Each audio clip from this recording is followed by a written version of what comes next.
नमस्कार मित्रांनो. महेश्वरचा इतिहास हा अत्यंत गौरवशाली आणि प्राचीन सांस्कृतिक वारसाने समृद्ध आहे. प्राचीन महिष्पती नगरीपासून ते मराठा साम्राज्यातील होळकर राजवटीपर्यंत महेश्वरने भारताच्या इतिहासात अत्यंत महत्त्वाची भूमिका बजावली आहे.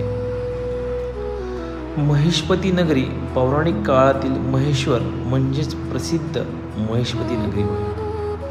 महिष्पती नगरीचा उल्लेख रामायण आणि महाभारतात आढळतो. प्राचीन काळी हे शहर हैयवंशी राजा सहस्त्रार्जुन याची राजधानी होते. कथानुसार सहस्त्रार्जुनाने आपल्या 1000 हातांनी नर्मदा नदीचा प्रवाह रोखला होता आणि लंकापती रावणाचा पराभव करून त्याला येथे कैदेत ठेवले होते. ऋषी जमदग्नीच्या छळामुळे त्यांचे पुत्र भगवान परशुराम यांनी याच भूमीवर सहस्त्रार्जुनाचा वध केला होता. आपण उज्जैन आणि ओंकारेश्वर केल्यानंतर महेश्वरला अवश्य भेट द्या. इंदोरपासून 91 किलोमीटर अंतरावरती हे महेश्वर स्थित आहे. महेश्वरमध्ये गेल्यावर अतिशय शांत आणि पीसफुल वातावरण आपल्याला पाहायला मिळते.